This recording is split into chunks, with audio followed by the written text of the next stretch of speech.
Hello, everybody who will listen or edit this podcast. Today, Katya Sivkova is my guest. Thank you, Katya, for joining to this kind of struggling and podcast that I started with all these issues and stuff. But I hope that we will create some great content for audience and for some people. So, hello, Katya. Could you tell me about yourself, about your story? What do you do with your life? Hey Bogdan, hello everyone. My name is Katya. I'm really excited to be one of the first guests of this podcast. I'm a growth marketing consultant, trainer, and coach based in Amsterdam. I work with the fast-growing tech companies and help them with their growth marketing strategy. I also launch educational courses. I'm really passionate about coaching individuals and teams, running workshops, and helping startups with their growth marketing. Oh, that's great. That sounds great. And I also love when people talk about career, job, and just smile, and not just I do some stuff. And yeah, could you tell me how like did you start in marketing and growth? So, when I graduated from the university, I started my career as a community builder, actually. So, I worked in an organization that connected French businesses. So, they were building the ecosystem for executives to do business together. So when I moved to Amsterdam, I hoped that I would get a job in a startup accelerator or a technology hub. But somehow, in the beginning of my career, it was not really obvious how to get in. And I realized that probably I can approach the tech industry from another end a little bit. So at one point, I went to a conference that was on the customer experience. So actually, I was one of the organizers when I did the internship at Forrester. So I went to London, met all these customer experience professionals, and everything was so exciting because I would say my experience with marketing was a little bit on the traditional marketing end. And then suddenly you're exposed to super driven digital marketing professionals and UX people and customer experience. So that was the first introduction to kind of the world of digital. And then at one point, I realized that it would be cool to get a job in marketing in the tech industry. So this is how I landed my first job. And at one point, I started to see this new trend of growth marketing emerge. I did a course at Growth Tribe at the time, was not quite sure how to apply the knowledge in my job in the beginning, but then finally I started to get some projects on the side and transition, to new jobs. I kind of started to build up on that growth marketing knowledge. And then eventually I started my consultancy in growth marketing. So now I'm working for myself and building my marketing consultancy. That's great that you decided do something by yourself. I know it's hard because I'm not the same, but similar situation because I just need to figure out what to do with my life. Yeah, and I know it's not easy. But I also noticed, and I remember from your career and LinkedIn that you also firstly you like worked in companies, and right now you're combining different scenes like as I remember, education, coaching, consulting, and all the stuff. How you decided to do like several things at the time, not just to focus on career, but to do like different things from different areas? Great question. And I think it's one of my favorite topics because originally, I think we are all programmed to have a little bit of a linear career because that's something that we see on LinkedIn. We always see, there are a lot of people that are building their careers in a particular industry, and everyone is telling us, oh, you need to pick the profession, you need to pick the industry and specialize because, if you spread yourself too thin, then it will be probably hard to succeed. So that was more common story in my ecosystem where I worked. And then suddenly I started to explore the concept of a portfolio career, which is really different to linear career that is more common. So the portfolio career is when you build your path out of bits and pieces of things that you're good at and you love, and then kind of integrate different elements. And for myself, I realized that fitting my skill set in one box of a particular job description has been super challenging, because then I would get bored really quickly and then I would change jobs, and I felt a little bit frustrated that I wouldn't be able to stay in one company for over 2 years. And I was even questioning my own approach or mindset.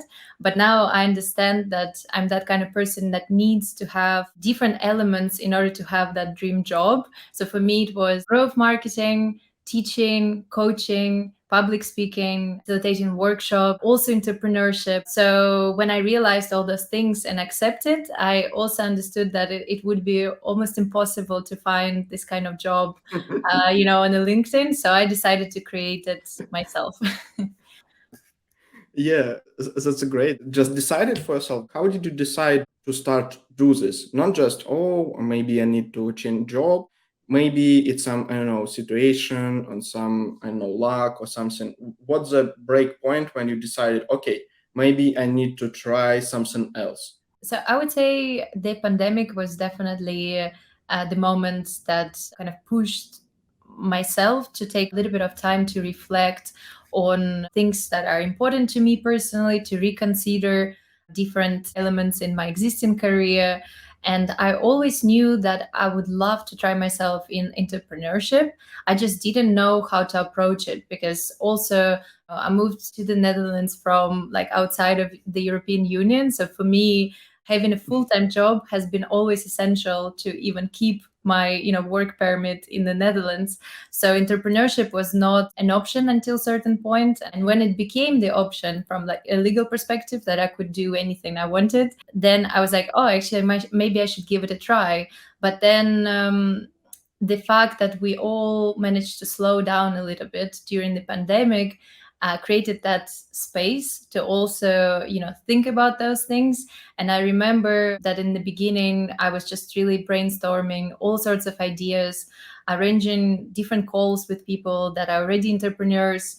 I realized that also, again, in my network there are more people that have similar paths to my own. But actually, when I started to explore, I realized that you could go in all sorts of directions. Instead of having just a full-time job, you can have a business, or you can launch an educational program, or you can become a teacher. There were so many different things. So I started to test them out. And to be honest, it was a little bit of a growth hacking approach, right? When you have a hypothesis about yourself. Like, for example, in the beginning, I felt that I might actually really like running workshops. So I created a situation at work when I could run a bunch of workshops for our sales teams. And then by doing that, I validated that, yes, actually, I do love it. I'm quite good at it.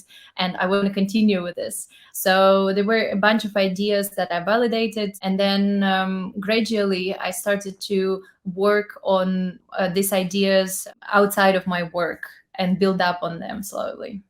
I also can share my own experience. I bet, I heard a lot of times that when I do some different things in different projects or even in different domains, I heard a lot of times, oh, you need to focus, you can do different things.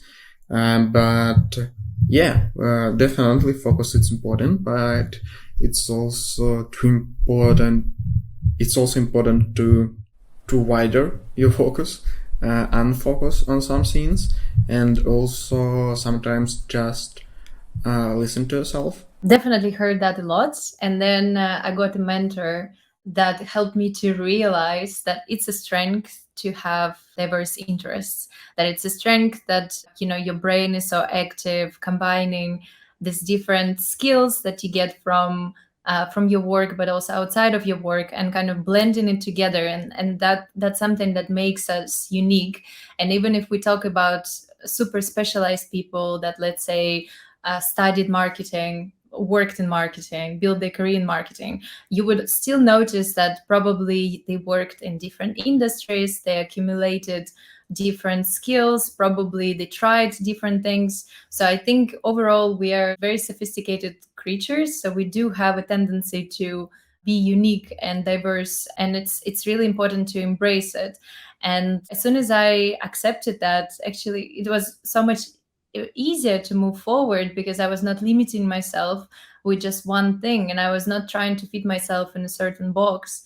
And then, with the new technology, it's also more accessible because nowadays you can create a design on Canva within, a few seconds. You could launch a podcast very quickly, or like you could do so many things much quicker than, let's say 30 years ago.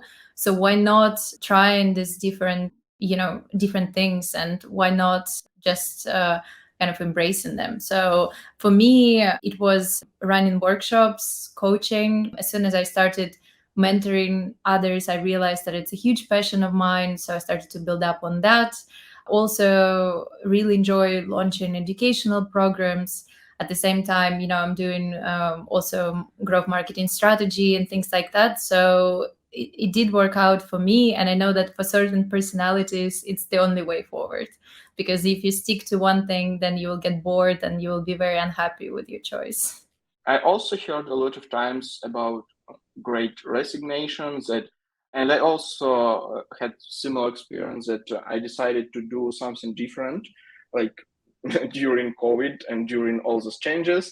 Right now, I also understand that COVID, it was like easy challenge for me because now I have different ones. But I also see a lot of changes in people's careers or like decisions about career or businesses, entrepreneurship in general. And a lot of people left full-time job or change career and or make some transition from full-time employment to entrepreneurship or I don't know, sometimes for freelancing or part-time employment. And based on your experience and based on your choices, career in this field, what you can advise to people that want to change something in career? Definitely, I've also noticed that trend in my network, that indeed people value more freedom and people would like to kind of build their own routine and have their own lifestyle, which a lot of companies support, and that's great. But if you decided to move from full-time employment to self-employment, I think it's important to make sure that this process is gradual. I know some people that would change their life overnight and burn all the bridges and start something new. But I would say most of the successful cases out there see people having that first gig or something on the side from their main job, and then they develop it forward, right? And at one point when it's ready to go, they leave their full-time job. So that was my case in a way. If we really think about how I started that process of transition, maybe it was even earlier. Because for me, my first step, I think, was building my personal brand on LinkedIn. So I started to do that somewhere, I think, February 2020. And then I realized very quickly that was a powerful platform. It was also something that kept me entertained in the first lockdowns. So it was a perfect use of my time, and I felt more connected to others in that moment of isolation. So when I decided for myself that okay, I really want to be an entrepreneur one day, I came across with a very useful advice from someone. So they said that maybe you don't know what exactly you would like to launch or what is the product that you would like to work on. But normally people have some sort of an idea of the niche. Let's say people have a dream to launch something in the lifestyle sector or work in the tech industry or do something art related. So it's really important to start building your community early on. So let's say in my case, I had a feeling that, okay, I want to do something in B2B marketing. So that's why I picked LinkedIn as my platform and started to build my presence there. So by the time you have some product ready to launch, you already have the active following. So you could promote that product in that audience. So that was super powerful. And I truly believe that that helps in the beginning. And then what also helped me, I decided to switch to a 4 days working week. And I know that it's a trend again on LinkedIn. Everyone is talking about it. It becomes a legal right in certain countries like Finland. But for me, it was one of the most scary moves. I don't know, somehow switching to 4 days working week was harder than to leave my job completely. I don't know why, but in the beginning, I had so many concerns that people wouldn't take me seriously in my day job, that I would lose some career opportunities I might have there because of that decision. And then it wouldn't be enough time to build something on my own. But then within 6 months from that switch, I actually managed to build, the following and to get enough clients to actually go to work for myself full time and, develop my consultancy. So it was the best decision ever. So if you have a chance, I would highly recommend to do that switch first, and that would give you enough time to experiment with things that you enjoy. And then, the time constraint is not going to be your excuse by saying, well, I'm so busy, I can't do anything on the side. Yeah. Yeah, a lot of busy people. Yeah, and definitely it's also great advice just to start do this. And you talked a lot about some successful choices about LinkedIn, about these movements, but could you just maybe give a few examples of some, not fails, but scenes that you haven't succeeded, but give you some experience that you helped that help you in some other fields or in some other areas? Yeah, great question. Because, well, when I was reflecting on the last 2-3 years of my career and my personal growth, I realized that I had a lot of successes and really amazing highlights. But when I actually digged in the reasons why I had those, I realized I had one of the biggest failures also throughout the same period of time. So I think having those was necessary for me to understand certain things. Like, to be honest, my career accelerated when, because of the pandemic and things that were happening in the world, my contract in one of my jobs didn't get extended. So it was a year contract, and let's say when I got to the end of it, it was just they were looking at everyone in the company to kind of shrink a little bit the team, because it was something similar to what's happening now in the tech world, right? When people are a little bit overexpended on kind of staff and talent. So I was the one that let go, and that was super painful. And it was mainly just hitting my ego, because I never felt like I would be that person that is losing the job. But really quickly, first of all, it was easy to find a new one. Secondly, I got a sabbatical in between, which was really amazing. It was summer during COVID, but when things opened up a little bit, and then I could go to Sicily to climb some volcanoes. I went sailing in Croatia, so that was a really nice benefit. But apart from that benefit, I think experiencing losing a job was the biggest motivator to look into things I'm really good at, and to make sure that I don't put all my eggs in one basket as well. Because I think it's the biggest illusion that having a full-time job is secure for you. In that particular case, I realized that it's not at all. Because yes, they're saying it's risky to have your business or to work for yourself, but on the other hand, you become so resourceful, so creative, and you learn how to really attract clients. So you take care of yourself, and you become stronger, compared to being devoted to, let's say, one company, and then things happen, and then you might lose that position. So it was the biggest lesson. And since then, I think I became even more driven and more conscious of what I enjoy. Then another failure that happened was actually one of my first clients. So I got a, let's say, kind of a job offer. It was a growth marketing agency that I could work part-time for. And that's why I was switching to 4 days a week, because I thought that, okay, 1 day a week I would work for them. And then very last moment, things changed and they canceled the opportunity. But I was already doing that switch at work, and it definitely felt like a little bit of a failure, because also there were some hiccups in the communication, and it was just not a very pleasant situation. So that was another one that gave me a taster of some problematic situations you might have as a freelancer, as a consultant. And then I'm sure there were many of other cases when I needed to solve some complicated problems or something, because I didn't feel like my problems were as big when I was having a full-time job. I think when I started to work for myself, suddenly the stakes are higher, the risks are higher, and then you're challenging yourself much more almost every week. And of course, you fail and you might not make all the right decisions, but I definitely feel like it's not about being always right or doing the right thing. It's also about accepting your mistakes and learning how to fix it.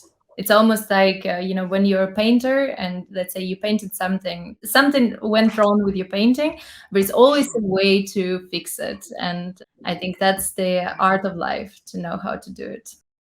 I also think that it's okay to fail, and there are a lot of things, uncertainties that you can control.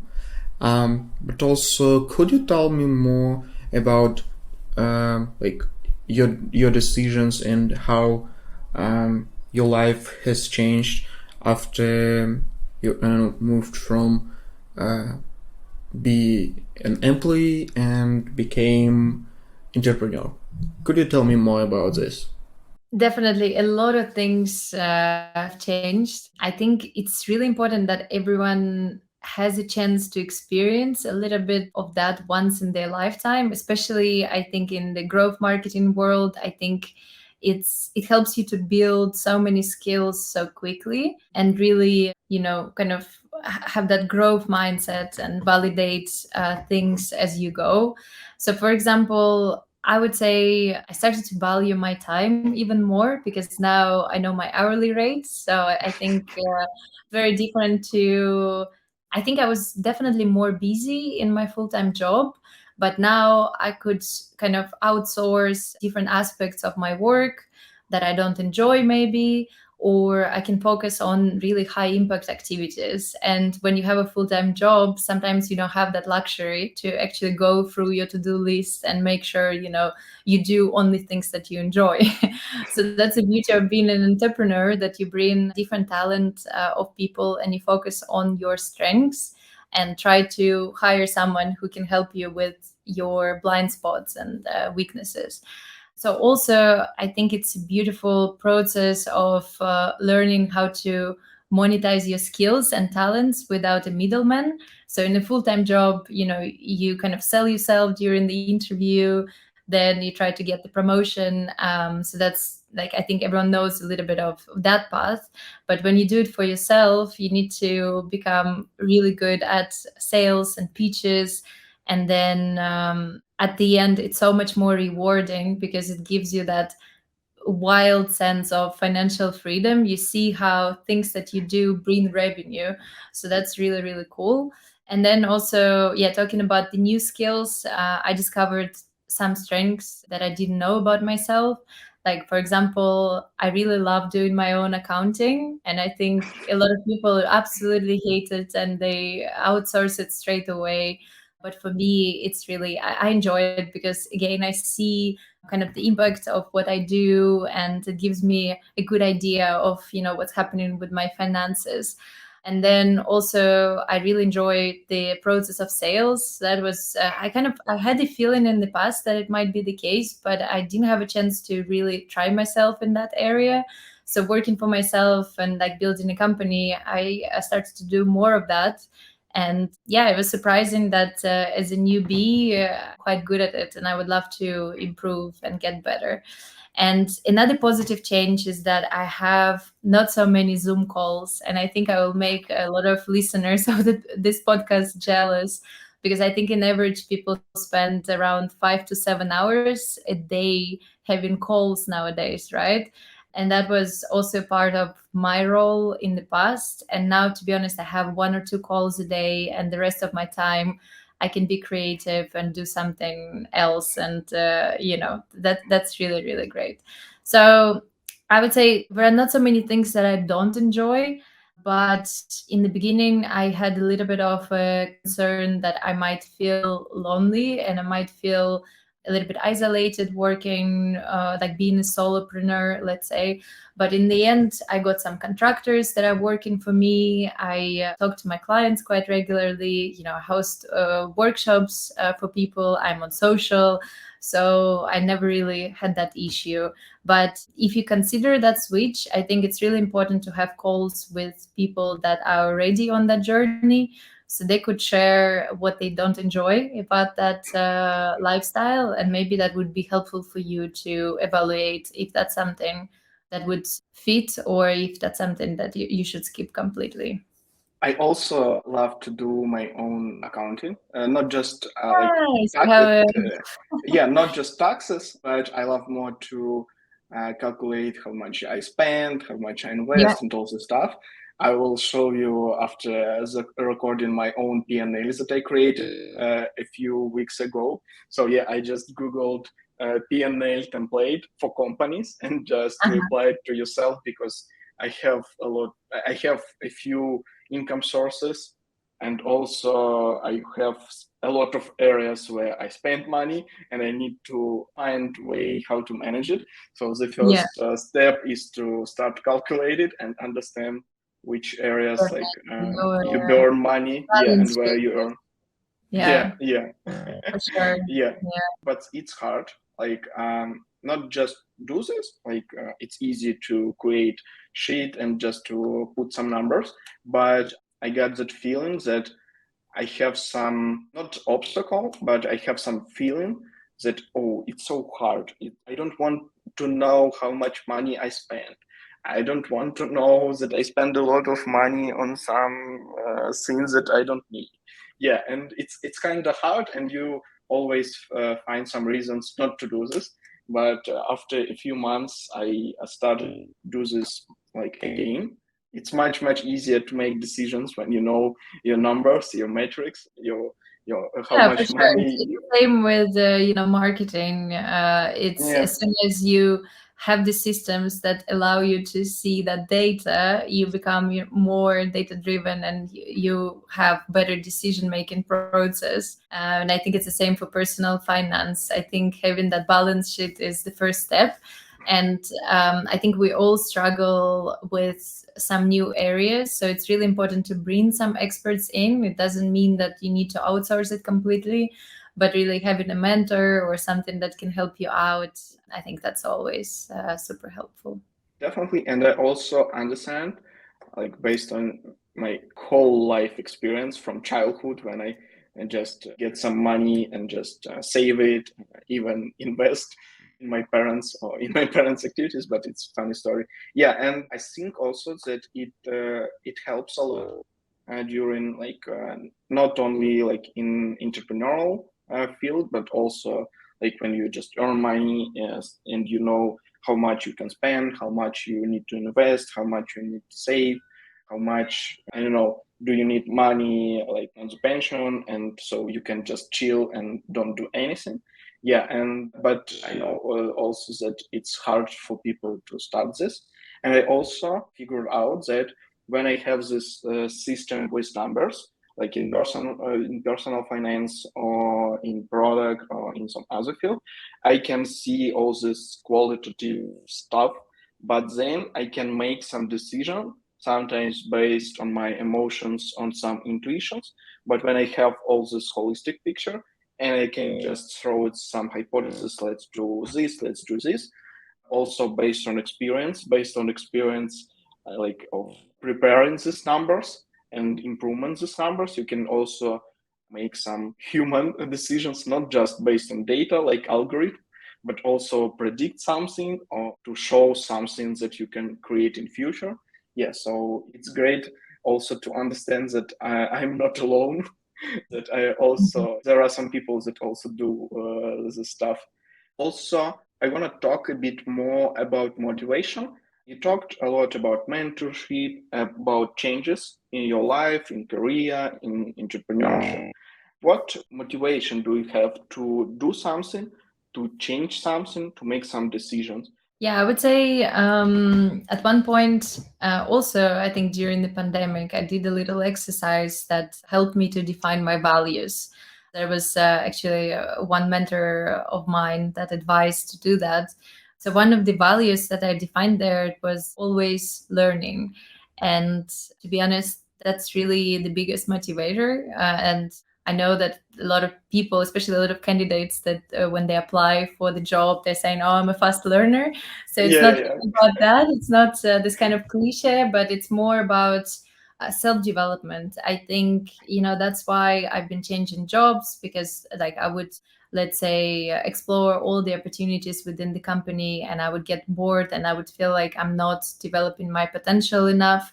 And that was the motivator to go to, to become an entrepreneur, because I felt like that's the best way to explore all my talents. And already in the last 6 months, I explored some of the new skills and talents that I didn't know about. So it's definitely working as a motivator. And that's why also I managed to flip it around and kind of find myself in the education sector. Because when you have a mentor, you're learning something about yourself. But when you mentor others, you're also learning something about yourself, because that's always a two-road street. And I felt like, coaching others was one of the most transformative things I've done. First of all, it helped me to see myself a little bit more as an expert and build up on that new role. Because when you work for a company, especially when you start your career, you feel like, okay, you're a beginner and you need to learn from others. And at one point in your career, you need to start switching that mindset a little bit and start mentoring others, start adding value to others. And that's the only way to build your business and build a consultancy. So that was really a great personal development experience, but at the same time helping others, which popped up as one of my other values, is also extremely important for me. That's why at the moment I'm exploring options. How could I spend my time supporting ventures that tackle some important problems, like social problems, climate problems, environment, and so on. Because, well, if I can choose how I spend my time, I would better support people and companies that make a world a little bit better. So that's another motivator, really. I think financial freedom is important to me, but more in the context of freedom and less in the context of just having money. Because for a lot of people, let's say having 6-digit salary is a huge motivator, and they would, let's say, give up on their passions. They would, let's say, give up on their free time and people they love just to achieve that. It's not really a motivator for me in that sense. But financial freedom is, but more in the context of just overall freedom of mobility, freedom of choices, freedom of choosing where you want to work, where you want to be, and how to spend your day. And having financial freedom just helps to really build that up. That's great that you define values for yourself. And I want to summarize all our conversation. How do you think how you can be available for our listeners, and maybe do you have some help requests? Just let us know. So I would say it's important to approach your own life as a startup. I think probably, everyone who is listening, we are business people, or let's say have elements in our life that make us business people. But the problem is that we never approach our life with the same eagerness and with the same drive.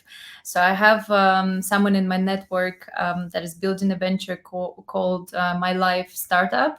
So she was really amazed how, really driven people that are, let's say, consultants, and they're building this impressive strategies for multi-billion ventures. They don't approach their own life with the same drive. So I think it's important to have the same lean startup methodology when you build your career. It's really important to have some sort of hypothesis, testing, experimentation, like you do in growth marketing.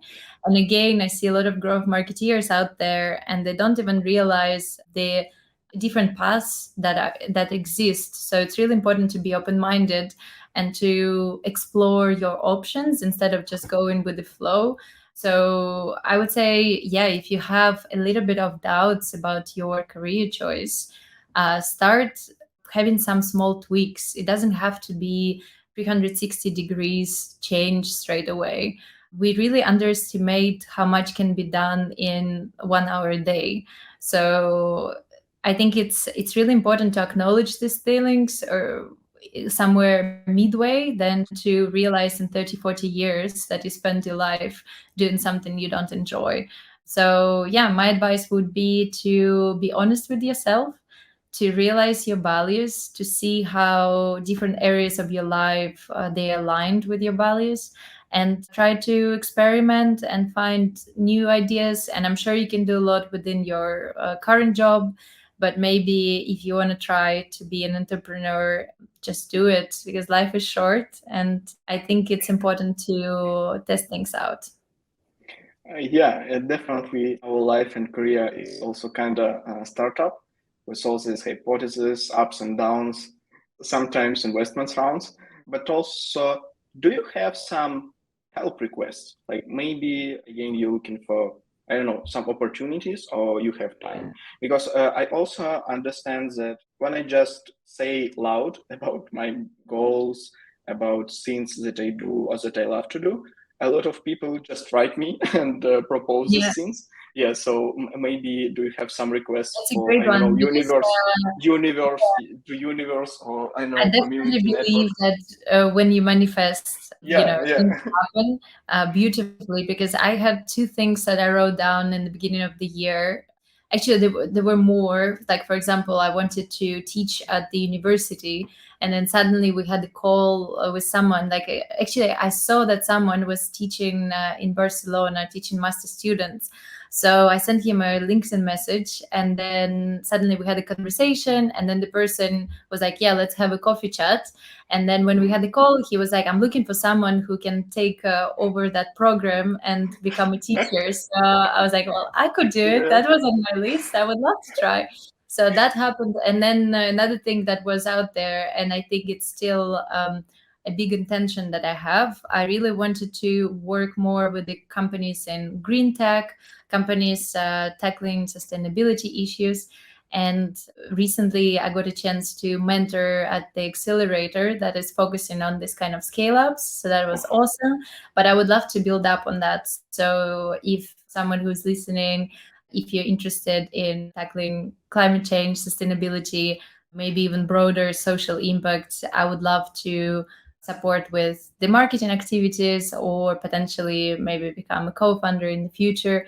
So that would be really, really awesome. And I love mentoring at startup accelerators and running workshops. So if you're looking for a trainer, I'm here to help. Yeah, I hope it would be easy to find you in social media and all places where you just live and online. Yeah, so thank you a lot for this chat conversation. I hope it would be great and will help at least somebody, some person with career decision or life decision. Um, yeah,